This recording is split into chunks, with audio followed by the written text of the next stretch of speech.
Ouais, ma grande bête noire, ce sont les crétins qui ne peuvent pas faire la distinction entre Ripple, l'éditeur de logiciels d'entreprise, et XRP, l'actif numérique.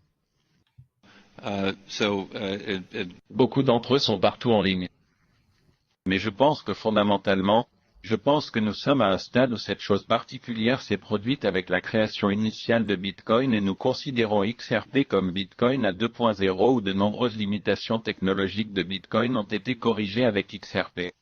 C'est pourquoi nous avons basé certaines de nos solutions logicielles sur XRP et non sur Ether, Bitcoin, ni d'autres options simplement parce qu'il clôture les transactions beaucoup plus rapidement et peut confirmer les transactions beaucoup plus efficacement. Tellement vrai. Hein? Mon Dieu. Alors, si vous ne connaissez pas Crypto.ly, c'est le youtubeur canadien, québécois, français qui fait des vidéos sur une base quotidienne sur la compagnie Ripple, hein, avec leur token XRP. Et des fois aussi, je parle de d'autres projets, mais je me concentre la plupart du temps sur XRP. Je vous montre ici un graphique qui nous montre depuis 2014 les mois où ce que XRP ont été en positif. Alors là, on arrive au mois de décembre et on peut voir que ça fait 1, 2, 3, ça fait 5 ans que le mois de décembre, on est dans le rouge. Alors, est-ce qu'on va rester en rouge encore longtemps? Je vais préparer un petit texte qui va suivre par rapport à ça et je vous montre ça immédiatement. Alors, la situation actuelle autour de XRP est particulièrement intéressante. 1. La nomination d'un ancien adepte de XRP de Ripple en tant que PDG de Binance ajoute une dimension notable. 2. La classification de XRP en tant que non-sécurité, avec son exclusion des litiges en tant que valeur mobilière. Hein, c'est plus une sécurité depuis 13 juillet. L'été passé, ça signifie un changement significatif. Malgré l'absence d'une récente flambée des cours, XRP n'a pas retrouvé son record historique depuis un bon bout de temps. Après la dernière flambée des cours, une augmentation substantielle de l'activité de développement a été observée. Ça construit beaucoup sur le XRPL. À noter que XRP a fait son entrée dans le domaine des NFT, pour ceux qui ne le savent pas. Le soutien constant et l'engagement de la communauté restent une force motrice. La XRP armée. De plus, il y a des spéculations selon lesquelles XRP est sur le point de connaître une forte hausse en janvier.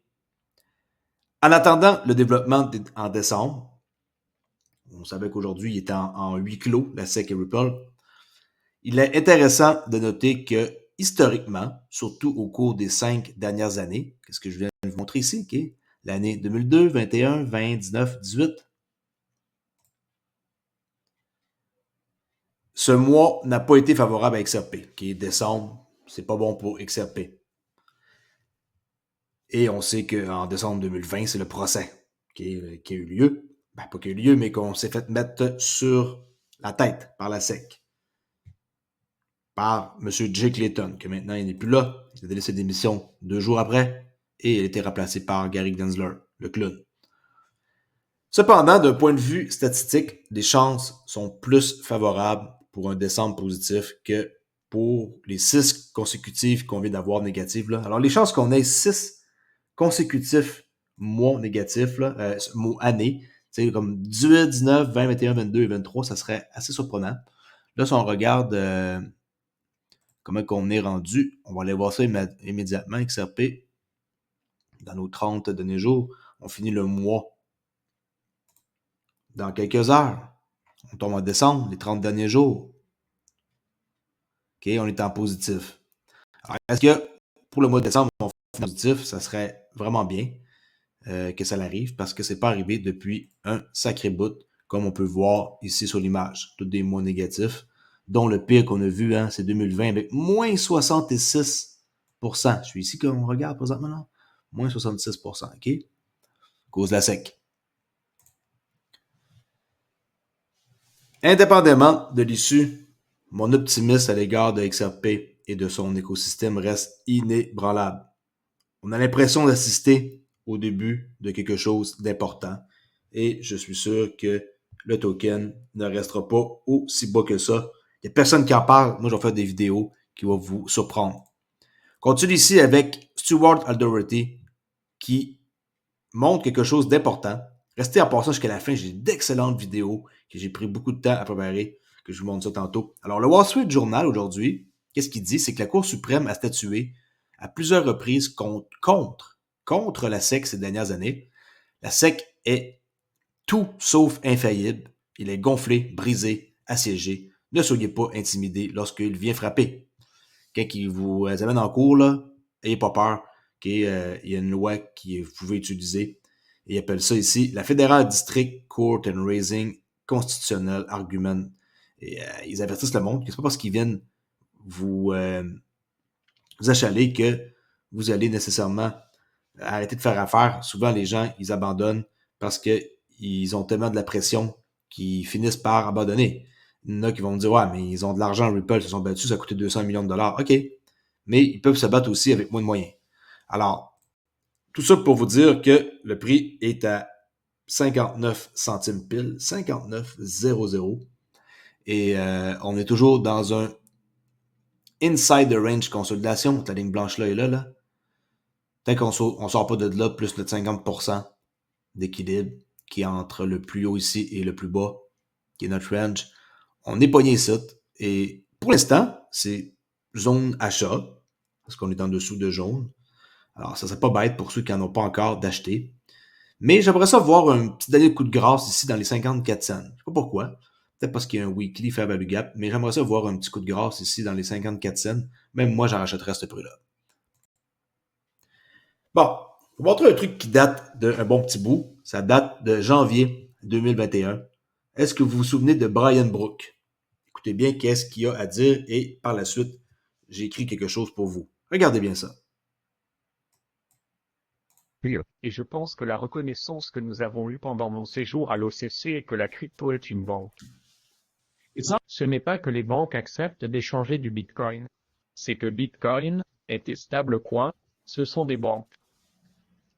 Les blockchains sont fondamentalement bancaires parce qu'elles permettent la transaction de valeur à travers les réseaux, ce que fait le secteur bancaire depuis 500 ans.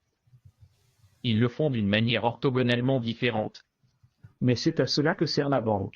Et donc, quand vous nous verrez, par exemple, comme nous le ferons bientôt, commencer à créer des banques, des sociétés qui sont des sociétés de cryptographie, vous commencerez à comprendre que nous n'essayons pas nécessairement de faire en sorte que les grandes banques puissent dominer le marché.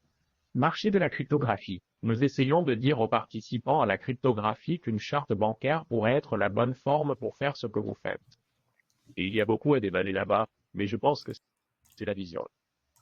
Lui, il sait comment faire une charte bancaire. C'est sa job. Alors, pourquoi que je vous montre cette vidéo de Brian Brook? La réponse est simple, c'est que Ripple se sont engagés dans les services de garde avec Metaco. Hein? Ils ont acheté Metaco pour 204 millions de dollars. Et les banques font quoi présentement? C'est simple, ils cherchent des services de garde et Ripple a la solution. Metaco. HSBC, dernièrement, dans le Ripple Swell, on dit qu'elle a embarqué avec Metaco. Ça allait commencer en début 2024. Ça se passe à Dubaï, qui est le Ripple Swell, et aussi BBVA, qui va faire pareil. Et les autres vont suivre. Je pose la question, imaginez avoir juste 10% du total des banques mondiales qui font affaire avec Ripple. 10%. Crypto, il n'est pas si finalement compliqué à comprendre. 10%, c'est pas comme si je vous disais qu'ils vont avoir 80% du marché, puis blablabla, puis allez, investissez là-dedans non-stop. Non, non. Ça reste que tout ce qui est investissement, crypto, contrats futurs, commodités, n'importe quoi que vous achetez comporte des risques. Mais s'ils ont juste 10% du total des banques, qu'est-ce que vous pensez que ça va faire au prix?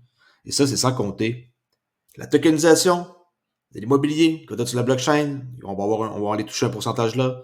Les bons, les actions, qui est l'immobilier, les NFT, les dérivés, les swaps, qui est les dérivés, c'est 1,2 quadrillion de dollars, les cross-border paiements transfrontaliers, 300 trilliards de dollars d'ici 2030, avec ma vidéo que je vous montre tout le temps. À la fin, là, que vous commencez sûrement à connaître par cœur, là.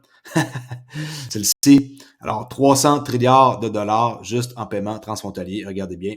S'il y en a qui ne comprennent pas encore le message, maintenant, vous allez comprendre.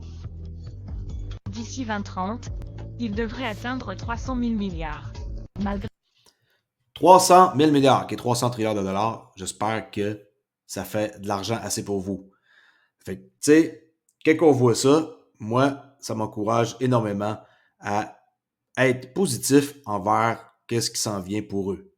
Continue ici si ce n'était pas déjà assez, que mise à jour au mois d'octobre qui a été faite en quoi que Ripple ont 500 partenaires et plus. Il y en a qui vont se dire, ah, c'est une image collée, blablabla. Non, ça c'est une conférence qui a eu lieu, Tech Talk webinaire, qui est un GoToWebinar avec Crypto Trend and its Impact on Cross-Border Payment. On peut voir ici Fiona Murray et on l'entend parler dans une vidéo que je vais vous montrer ici à l'instant, traduite en français.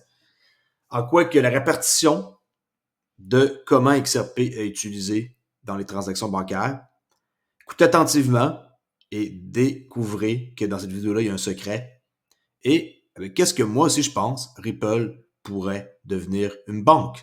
Chose que je crois qui est en train d'arriver avec Metaco. Hein? Et c'est une banque digitale du futur. Je pose la question. Regardez bien ça à l'instant. Ce que vous faites, c'est payer les paiements dans votre devise locale qui est utilisée pour acheter du XRP au milieu et le XRP est liquidé dans la devise du bénéficiaire. Encore une fois, ce marché n'est à aucun moment interdit. Peu importe que votre banque soit fermée le week-end. Vous pouvez effectuer des paiements transfrontaliers à tout moment entre presque toutes les devises, et vous le faites via le réseau. Donc 3 secondes pour un paiement transfrontalier. En raison d'un concept appelé règlement atomique, votre paiement sera soit accepté en totalité, soit échoué en totalité. Nous n'avons donc pas les mêmes taux d'échec. Et grâce à ces gains d'efficacité, le coût est également considérablement réduit. Vous ne passez pas par intermédiaire après intermédiaire qui prendront tous une part. Vous effectuez simplement une liquidation directement auprès d'un séquestre. Un séquestre réglementé sur le marché auquel vous devez accéder.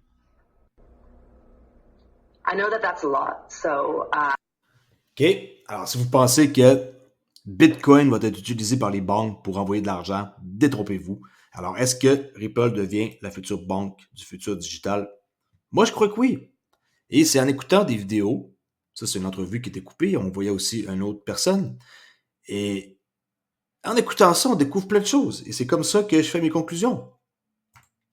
Et en parlant de sécurité, bien sûr, parce que la crypto, ça reste que c'est un monde où on peut se faire voler. Surtout sur des sites centralisés tels que FTX. Je ne sais pas si vous avez été déjà client là et que vous avez perdu de l'argent, j'en connais. Protégez votre crypto avec une clé comme ça, biométrique, Descend, mettez votre pouce ici. Merci, bonjour, bye, qui est vérification, finger. Et vous pouvez mettre aussi le pouce de quelqu'un d'autre, de votre famille, s'il vous arrive de quoi, vous recommandez une autre clé. Et vous accédez à la blockchain et votre crypto est toujours là, pas de problème. Le portefeuille de mes abonnés, on va aller voir ça. Pour ceux qui ne savent pas, j'ai fait un projet il y a quelques semaines. J'ai créé un portefeuille de 75 cryptos que mes abonnés ont choisi dans une espèce de question-sondage. Et on est en profit aujourd'hui de 431 avec une hausse de 5,72%. J'ai mis 100$ dans chaque projet ici. Il y a 75 tokens. C'est tous vos tokens que vous avez choisis. Et on voit présentement que le meilleur performeur en date de maintenant est Autonolas, que je ne connais pas et que je dois aller faire des recherches supplémentaires. 40$ de profit, qui est Maple, Origin Trail, Flux, Kudos. Il y en a plein. Alors, je vous tiens au courant chaque jour de ça. Ça fait comme plaisir de voir ça. J'ai mis 7500, là, c'est à 7977. OK. Une question dans la communauté que j'ai posée tantôt. Choisir 3 tokens sur le XRPL. Écrivez-moi dans les commentaires. Expector, RPR, Sologenix, CAR, OXP, ELS, Elysium, STX, CSC, qui est Casino Coin, qui est très tranquille. MAG, Equilibrum, XMIM, ZRXPY. Il y en a d'autres qui en manquent, mais ça, c'est ceux qui ont le plus de volume. Allez voir dans la communauté et vous allez pouvoir cliquer ici, pour ceux qui ne le savent pas, et accéder à la question. Et en passant, cliquez sur l'image pour voir tout, OK? Cliquez sur l'image pour agrandir. Souvent, il y en a qui disent qu'ils ne voient pas le reste de l'image. On est limité avec YouTube. Vous cliquez, là, vous allez pouvoir accéder à l'image complète. Regardez, pif, paf, pouf, OK? Voilà. Je vous dis ces 3 tokens que vous aimeriez ça avoir ici. Peut-être que j'ai une idée en tête. Je ne m'avance pas plus que ça. OK. Je crois que pour cette vidéo-là, je vais m'arrêter là. J'avais d'autres choses à vous montrer.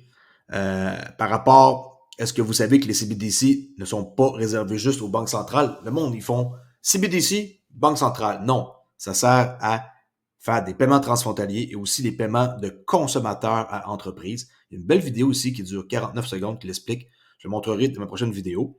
Et ça, c'est un peu quelque chose aussi que je vais vous parler, qu'avec Ripple Paiement, il y a la banque brésilienne Travelex qui peut proposer des méthodes de paiement plus abordables et effectuer des règlements quasi instantanés pour rationaliser la gestion mondiale des paiements. H24, 7 sur 7, ça se traduit pas en français, je ne suis pas capable, mais on peut voir ici le boss de Travelex parler. Et je crois que j'en parle aussi dans la prochaine vidéo. Je trouve ça intéressant, c'est des cas d'utilisation. Et vous devriez être content de voir que ça arrive chez Ripple, qui est avec l'article qu'on peut voir, Travelex Bank accède à de nouveaux marchés et clients avec Ripple Paiement. Le but, développer dans de nouveaux corridors et offrir aux clients une expérience de paiement mondial avec la solution ici de Ripple Paiement. Maintenant, c'est très, très clair. Ripple Paiement, le nom, ils l'ont changé. Et c'est pas compliqué, regardez bien. En seulement un an, Travelex Bank a gagné 10 nouveaux clients. Tant mieux pour eux autres.